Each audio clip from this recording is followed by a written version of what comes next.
Hi tears, welcome back. எல்லாரும் எப்படி இருக்கீங்க? நல்லா இருக்கீங்களா?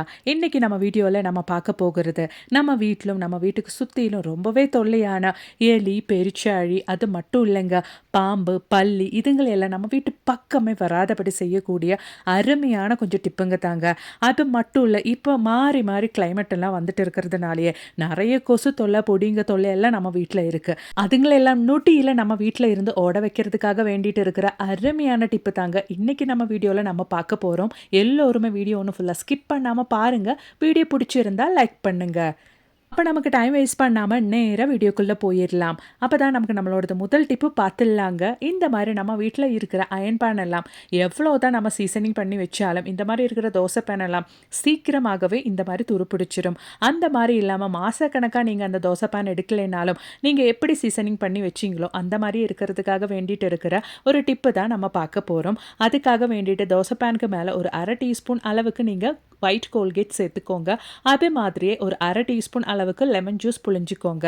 இதுக்கப்புறமேட்டு நமக்கு தேவையானது ஒரு அரை டீஸ்பூன் அளவுக்கு கல்லுப்பு பொடிச்சது தான் நான் சேர்த்து கொடுத்துருக்கேன். கூடவே நம்ம புழிஞ்ச அந்த லெமனோட தோலும் நம்ம சேர்த்துட்டு இந்த மாதிரி சாஃப்டான ஸ்க்ரப்பர் போதுங்க, தேய்ச்சி கொடுத்தாலே போதும். அந்த துரும்பெல்லாம் ஈஸியாகவே தோசை பேனில் இருந்து வந்துடும். பாருங்கள், உங்களுக்கு லைவாகவே பார்க்கலாம். ஜஸ்ட்டு தேய்ச்சி கொடுத்துட்டோம், அதோட அந்த துரும்பெல்லாம் போயிருச்சு. நல்லபடியாக நம்ம ரெடி பண்ண அந்த ஒரு மிக்ஸு நல்லா இந்த மாதிரி ஃபுல்லாக தோசை பேன் முழுவதும் நீங்கள் தேய்ச்சி கொடுத்துக்கோங்க. அவ்வளோதான். ஒரு 5 நிமிஷம் டைமுக்கு அப்படியே நீங்கள் விட்டுக்கோங்க, நல்லா ரெஸ்ட் ஆகட்டும். அப்போ தான் நமக்கு ஒரு மாதம் கழித்து நீங்கள் சீசனிங் பண்ணி வச்சா கூட அந்த மாதிரி உங்கள் தோசை பேன் இருக்கும். அதுக்காக வேண்டித்தான். இப்போ ஒரு 5 நிமிஷம் டைம் கழியட்டும், அதுக்கப்புறமேட்டு நம்ம வாஷ் பண்ணிக்கலாம். அவ்வளோதான். பாருங்கள், 5 நிமிஷம் டைம் முடிஞ்சிருச்சு. நல்லபடியாக நம்மளோடது தோசை பேன் நான் வாஷ் பண்ணி எடுத்தாச்சு. நான் வீடியோ எடுக்கிற டைமில் நல்லா மழையாக இருந்துச்சுங்க. அதனால் எனக்கு வெயிலில் வச்சு காய வைக்க முடியல. வெயிலில் வச்சு காய வச்சா அவ்வளோ நல்லது. அதுக்கு பதிலாக நான் இங்கே கிச்சன் டவல் தாங்க எடுத்துகிட்டு நல்லா தொடச்சி கொடுக்குறேன். சுத்தமாக தண்ணியே இல்லாதபடி நீங்கள் ட்ரை பண்ணி எடுக்கணும். அப்போ தான் நம்ம சீசனிங் பண்ணும்போது கரெக்டாக இருக்கும். அவ்வளோதான், நல்லபடியாக தொடச்சி எடுத்தாச்சு. இப்போ நமக்கு தேவையானது ஆயில் தான். எந்த ஆயில் வேணாலும் நீங்கள் பயன்படுத்திக்கலாம். அதாவது நல்லெண்ணெய், ரிஃபைண்ட் ஆயில் எது வேணாலும் நீங்கள் பயன்படுத்திக்கலாம். நான் இங்கே ரிஃபைண்ட் ஆயில் தாங்க பயன்படுத்துகிறேன். ஒரு அரை டீஸ்பூன் அளவுக்கு ரிஃபைண்ட் ஆயில் நாம் ஊற்றிக்கலாம். நல்லா கையாலே ஈவனாக எல்லா இடத்துலையும் படுற மாதிரி நீங்கள் தேய்ச்சி விட்டுக்கோங்க. அவ்வளோதான், நம்மளோட தோசை பேன் நம்ம சீசனிங் பண்ணியாச்சு. ரொம்பவே சுலபமாக செய்யக்கூடிய ஒரு சீசனிங் மெத்தட் தாங்க இது. ஆனால் இந்த மாதிரி நீங்கள் செஞ்சுட்டிங்கன்னா ரொம்ப நாள் கழித்து நீங்கள் உங்களோட தோசை பேன் எடுத்தாலும் நீங்கள் எப்படி சீசனிங் பண்ணி வச்சுட்டீங்களோ அந்த மாதிரி உங்களோட தோசை பேன் இருக்குங்க. அது அவ்வளோதான். நம்மளோட தோசை பேன் நல்லா க்ளீன் பண்ணி சீசனிங் பண்ணியாச்சு. இப்போ நாம இது எப்படி எடுத்து வைக்க போறோம் அப்படின்றத பார்த்துடலாம்.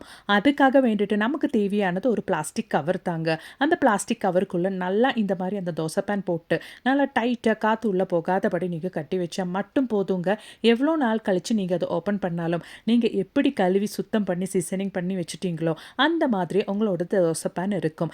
கண்டிப்பாக ட்ரை பண்ணி பாருங்க ஃப்ரெண்ட்ஸ். பிடிச்சிருந்தா மறக்காம ஒன்று லைக் பண்ணுங்க. நீங்கள் லைக் பண்ணுற டைமில் ஹைப் அப்படின்ற பட்டன் கூட எனேபிள் ஆகும். அதுவும் கூட கொஞ்சம் கிளிக் பண்ணிட்டீங்கன்னா நிறைய பேருக்கு இந்த ஒரு வீடியோ ரீச் ஆயிரும். அப்போ இனி நமக்கு நம்மளோடது அடுத்த டிப் ஒன்று பார்த்துடலாங்க. அதுக்காக வேண்டிட்டு நான் இங்கே கொஞ்சம் கிராம்பூ தாங்க எடுத்திருக்கேன். அந்த கிராம்பூ நாம் இந்த மாதிரி இடிகளில் போட்டு நல்லா ஒன்று இடித்து எடுத்துடலாம். இடித்த கிராம்பூ நாம் இந்த மாதிரி ஒரு பாத்திரத்துக்கு மாற்றிடலாம். ஒரு பெரிய கிளாஸ் அளவுக்கு தண்ணி எடுத்து அதில் தான் நம்ம இடித்து எடுத்த கிராம்பூ சேர்த்து கொடுத்துருக்கோம். இப்போ அடுப்பில் வச்சு நல்லா நம்ம ஒன்று கொதிக்க வச்சிடணும். நீங்கள் கொதிக்க வைக்கும்போது லைட்டாக கொதி வர டைமில் லோ ஃப்ளேமில் போட்டு ஒரு 10 நிமிஷம் டைமுக்கு நல்லா ஒன்று கொதிக்க வச்சுக்கோங்க. அப்போ தான் அந்த கிராம்பூவோட எசன்ஸ் எல்லாம் நம்ம எடுத்து அந்த தண்ணியில் சேரும். அதுக்காக வேண்டித்தான். இதுக்கப்புறமேட்டு நம்ம இது கூட சேர்க்கறது கல்லுப்பு பொடிச்சது தாங்க. அதுவும் ஒரு அரை டீஸ்பூன் அளவுக்கு சேர்த்து கொடுத்துடலாம்.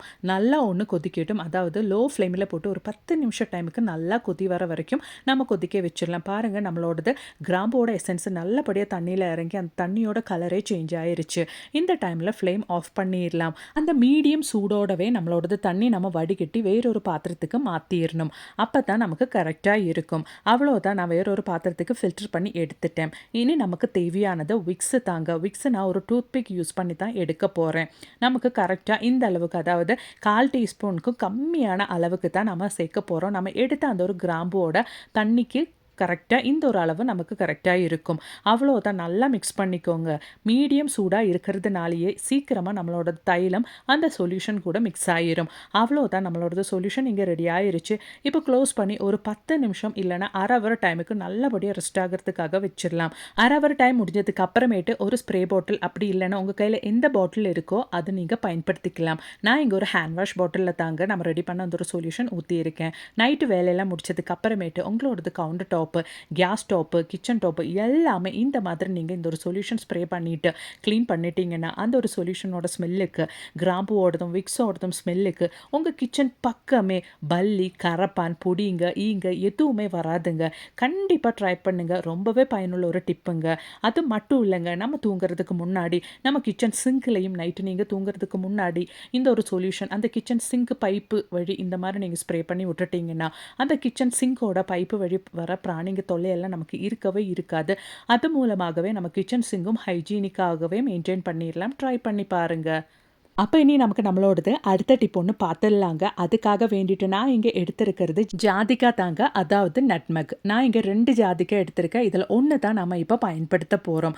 அதுக்காக வேண்டிட்டு நம்மளோடது ஜாதிக்காய் நம்ம இடிகளில் போட்டு நல்லா ஒன்று இடித்து எடுத்துடலாம். இடித்து எடுத்ததுக்கு அப்புறமேட்டு அதில் இருக்கிற அந்த தோலெல்லாம் நம்ம ரிமூவ் பண்ணிடணும். அந்த ஜாதிக்காய் மட்டும்தான் நம்ம பயன்படுத்த போகிறோம். அந்த தோலெல்லாம் நம்ம எடுத்து ரிமூவ் பண்ணிடலாம். தோலெல்லாம் ரிமூவ் பண்ணி எடுத்ததுக்கு அப்புறமேட்டு மறுபடியும் நம்ம நல்லா ஒன்று இடித்து எடுத்துக்கலாம். அதாவது நம்ம இந்த அளவுக்கு பிடிச்சி எடுத்துடணும். அப்போ தான் நமக்கு கரெக்டாக இருக்கும். அவ்வளோதான். இனி நமக்கு தேவையானது டிஷ்யூ பேப்பர் தாங்க. டிஷ்யூ பேப்பர் எடுத்துக்கலாம். உங்கள் கையில் டிஷ்யூ பேப்பர் இல்லை அப்படின்னா தின்னான காட்டன் துணி கூட நீங்கள் பயன்படுத்திக்கலாம். இனி நம்ம விக்ஸ் எடுத்துட்டு நல்லபடியாக அந்த ஒரு டிஷ்யூ பேப்பருக்கு மேலே நல்லா ஒன்று ஸ்ப்ரெட் பண்ணி கொடுத்துடலாம்.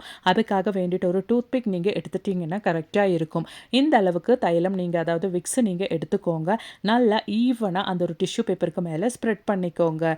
அதுக்கப்புறமேட்டு நம்ம பொடிச்சு எடுத்த அந்த ஒரு ஜாதிக்காய் தான் நம்ம இந்த மாதிரி ஸ்ப்ரெட் பண்ணி கொடுக்க போகிறோம். நான் இந்த அளவுக்கு தான் ஜாதிக்காய் பொடிச்சு எடுத்திருக்கேன். உங்களுக்கு வேணும்னா இன்னும் கொஞ்சம் கூட ஃபைனாக பொடிக்கணும்னா பொடிச்சு சேர்த்துக்கலாம்.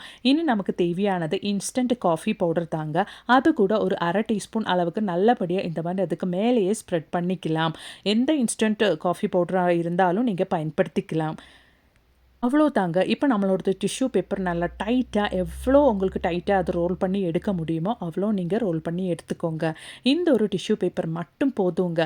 உங்கள் வீட்டில் இதுக்கப்புறமேட்டு கொசு தொல்லை, பொடிங்க தொல்லையெல்லாம் இருக்கவே இருக்காது. நம்ம சுருட்டி எடுத்து அந்த ஒரு டிஷ்யூ பேப்பர் இந்த மாதிரி ஒரு பிளேட்டில் நீங்கள் வச்சுக்கோங்க. உங்களுக்கு வேணும்னா கொஞ்சம் நல்லெண்ணெய் மட்டும் நீங்கள் தேய்ச்சிக்கோங்க அந்த ஒரு டிஷ்யூ பேப்பருக்கு மேலே. நீங்கள் நல்லெண்ணெய் சேர்த்துட்டிங்கன்னா நம்ம பற்ற வைக்கும்போது அது சீக்கிரமாக எரிஞ்சு கிடைக்கும். அதுக்காக வேண்டி தான் நான் இங்கே நல்லெண்ணெய் சேர்க்கல. கொஞ்சம் கொஞ்சமாக தான் வச்சு எடுத்துகிட்டு இருந்தேன். நமக்கு தேவையானது இந்த டிஷ்யூ பேப்பரில் இருந்து வர அந்த ஒரு புகை தான். அதனால கொஞ்சம் கொஞ்சமாக 2 சைடும் நான் இந்த மாதிரி எரிய வச்சு அது நம்ம ஒரு டைம் எரிக்கும் போது இந்த மாதிரி அணைஞ்சிரும். மறுபடியும் எரிக்கும் போது அது மறுபடியும் இந்த மாதிரி அணையுங்க. அதுக்காக தான் கொஞ்சம் நல்லெண்ணெய் நீங்கள் சேர்த்துட்டிங்கன்னா ஈவனாக அது எரிஞ்சுக்கிட்டே இருக்கும்.